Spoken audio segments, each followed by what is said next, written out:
அரசியல் கட்சி இன்னைக்கு எத்தனையோ கட்சிகள் இருந்தாலும் கூட என்னுடைய நம்பிக்கை, நம்முடைய நம்பிக்கை வருகின்ற காலத்தில் நம்முடைய அரசியல் இயக்கம் கட்சியாக மாறும் பொழுது மக்கள் அந்த தரத்தை பிரித்து பார்ப்பார்கள். தலைவர்கள் எப்படிப்பட்டவர்கள்? நாம எல்லோருமே காமன் மேன் பொலிட்டீஷியன்ஸ். பக்கத்து வீட்டுக்காரங்க மாதிரி தான் மக்கள் நம்மளை பார்க்க போறாங்க. தூரத்திலிருந்து நாம் கை காட்ட போவது கிடையாது. ஏன்னா நாம் யாரும் அப்படிப்பட்ட குடும்பத்திலிருந்து வரவில்லை, அப்படிப்பட்ட வளர்ப்பு நமக்கு இல்லை, நாம் யாரும் அப்படி இல்லை, தமிழனுடைய கலாச்சாரமும் பண்பாடும் இல்லை. அதெல்லாம் கூட நம்முடைய அரசியல்ல முதல் நாள்ல இருந்து கல்ட் பாலிடிக்ஸ்ல இருந்து நம்ம வெளியே வரணும். அரசியல் மாற்றம்னு சொல்றாங்க, ஆனால் அதே கல்ட் பாலிடிக்ஸ். நாம அதில் இருக்க போறது இல்லை. கல்ட் பாலிடிக்ஸ்ல இருந்து வெளியே. அண்ணாமலை என்ன பிறந்த நாளா 10 பேர் கொண்டாடணுமா? அதனாலதான் நம்ம பிறந்த நாள் அன்னைக்கு எதுவுமே நம்ம செய்யல. என்னுடைய பிறந்த நாள் என்பது உங்கள் பிறந்த நாளை போல ஒரு நாள். நான் அரசியல் வருவதை என் பிறந்த நாளை எப்பவுமே கொண்டாடினது கிடையாது. அரசியல் வந்ததுக்காக சில பேர் போஸ்ட் அடிச்சு ஒட்டுறான். அந்த கலாச்சாரத்தையும் உடைக்க வேண்டும் என்பதற்காகத்தான் நேற்று நம்ம எதுவுமே பேசலைங்க, இன்னைக்கு நம்ம பேசுறோம். இந்த கல்ட் பாலிடிக்ஸ்ல இருந்து வெளியே வரணும். ஒரு காமன் மேன் பாலிடிக்ஸை முன்னிறுத்தணும். சமரசம் இல்லாத கொள்கை இருக்கக்கூடிய இயக்கமாக அது கட்சியாக முன்னாடி வரணும். அவ்வளவு குவாலிட்டியான லீடர்ஸை நம்ம பில்ட் பண்ணணும். ஒரு முதலமைச்சர் தமிழகத்தை மாற்ற முடியுமான்னு கேட்டீங்கன்னா கண்டிப்பா முடியாது. முதலமைச்சர் இருக்கக்கூடிய 35 கேபினெட் அமைச்சர்கள் மாற்ற முடியுமான்னு கேட்டா கண்டிப்பா முடியாது. 234 சட்டமன்ற உறுப்பினர்கள் மாற்ற முடியுமான்னு கேட்டா முடியாது. 39 பாராளுமன்ற உறுப்பினர்கள் மாற்ற முடியுமான்னு கேட்டீங்கன்னா முடியாதுங்க. அவர்களோடு உள்ளாட்சி பிரதிநிதிகளாக இருக்கக்கூடிய கிட்டத்தட்ட 30,000க்கும் மேற்பட்ட பிரதிநிதிகள், பஞ்சாயத்து தலைவரிலிருந்து ஆரம்பித்து கவுன்சிலரிலிருந்து ஒரு கார்பரேஷன் கவுன்சிலரிலிருந்து மேயரிலிருந்து, நம்முடைய நோக்கம் எல்லா இடத்துலையும் கிளீன் பாலிடிக்ஸ் கொண்டு வரும், எல்லா இடத்துலையும் கிளீன் கவர்னன்ஸ் கொண்டு வரும், எல்லா இடத்துலையும் ஹானஸ்ட், எஃபிஷியன்ட், கேபபிள், வேலையை செய்து முடிக்கக்கூடிய திறன் படைத்த தலைவர்கள் அங்கே கொண்டு வந்து வைக்கணும். அதே நேரத்தில் பாலிடிக்ஸ் என்பது ஒரு ஃபேமிலிக்கு மட்டுமல்ல, தொடர்ந்து நாம மட்டும் இருப்போம் அப்படி இல்லைங்க. நம்ம இயக்கம் கட்சியாக மாறும் பொழுது உங்கள்கிட்டலாம் பேசி நம்ம டேர்ம் லிமிட் கொண்டு வரோம். நாம் ஒரு வித்தியாசமான கட்சினா எல்லோருக்கும் வாய்ப்பு கொடுக்கணும். 140 கோடி மக்கள் வசிக்கக்கூடிய அந்த நாட்டில், தமிழகத்தில் கிட்டத்தட்ட 8 கோடி பேர்த்துக்கு நாம இருக்கோம். 5.5 கோடிக்கு மேற்பட்ட வாக்காளர்கள் இருக்கும் பொழுது எல்லோரையும் அரசியலுக்கு வாய்ப்பு கொடுக்கணும். டேர்ம் லிமிட் கொண்டு வரணும். எத்தனை முறை எம்எல்ஏவாக இருக்கணும், எத்தனை முறை எம்பியா இருக்கணும், எல்லோருக்கும் அது பொருந்தும், எனக்கும் அது உட்பட. The permanent leaders, permanent MLAs, permanent ministers, permanent MPs, அதை நம்ம உடைக்க போறோம். அது எந்த மாற்று கருத்தும் இல்லை.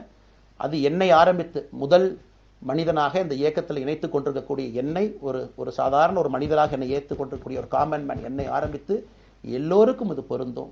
இதை நாம இந்த இயக்கம் கட்சியாக மாறுகின்ற முதல் நாள்ல நம்ம சொல்ல போறோம். No chair is permanent for anybody. அதில் நம்ம ரொம்ப தெளிவாக இருக்கின்றோம். புதியவர்கள் வரணும், வந்துகிட்டே இருக்கணும், வந்துகிட்டே இருக்கணும். It should flow like a water. New ideas வரணும், அந்த ஸ்ட்ரீம் போய்கிட்டே இருக்கணும். நம்மை தாண்டி இந்த இயக்கம் நிற்கணும். This movement should stand beyond us, not in name but in purpose and pursuit of excellence. இதெல்லாம் ஏதோ அண்ணாமலை அப்படிங்கிற பேர் கிடையாதுங்க. அதனால தான் ரொம்ப யோசிச்சு நாம கொண்டு வந்திருக்கோம். www.vetheleader.org அப்படிங்கிற அமைப்பு ஏற்கனவே 2020 நாங்கள் எல்லாம் சேர்ந்து ஆரம்பித்த அமைப்பு. நான் பேசி முடிச்சோன்னா அந்த லிங்க் உங்களுக்கு லைவா வந்துடும். vetheleader.org-ல நீங்க உங்களை வாலண்டியரா இன்னைக்கு பொலிட்டிக்கல் ஒரு மூவ்மெண்ட்ல உங்களை நீங்க நினைச்சுக்கணும். நாம எல்லோரும் ஒன்று சேர்ந்து பேசுவோம். அதனாலதான் இன்னைக்கு கோயம்புத்தூர்ல இன்னொரு அறிவிப்பும் கூட கொடுக்கணும். எல்லாத்தையும் டைரக்டா எப்படி நம்ம பாலிடிக்ஸ்குள்ள கொண்டு வர போறோம்.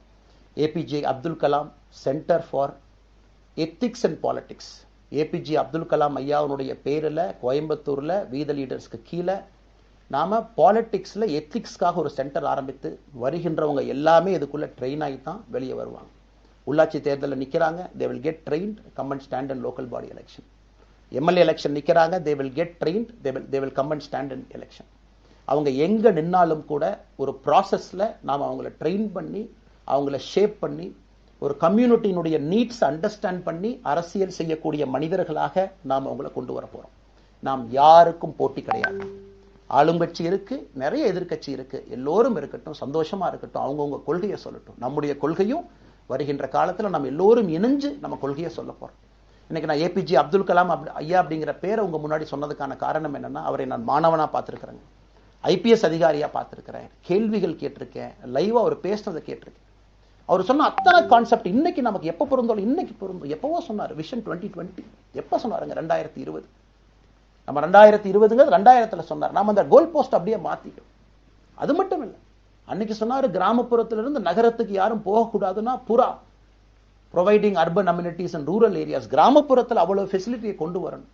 அது எல்லாம் கூட இன்னைக்கு யாருக்கு பொருந்ததோ இல்லையோ நம்முடைய சமுதாயத்துக்கு பொருந்தும். அவ்வளவு விஷயங்கள் சொல்லியிருக்கக்கூடிய ஏபிஜே அப்துல் கலாம் ஐயா நமக்கு மிக முக்கியமானவர். அவருடைய கருத்தியல் நமக்கு மிக மிக முக்கியமானது. ஒரு தேசிய மனிதராக பெருமை மிகுந்த தமிழனாக வாழ்ந்து மறைந்திருக்கக்கூடிய ஒரு அற்புதமான மனிதர். நிறைய நம்முடைய தலைவர்கள் இருக்காங்க. அத்தனை கொள்கைகளும் வேண்டும்.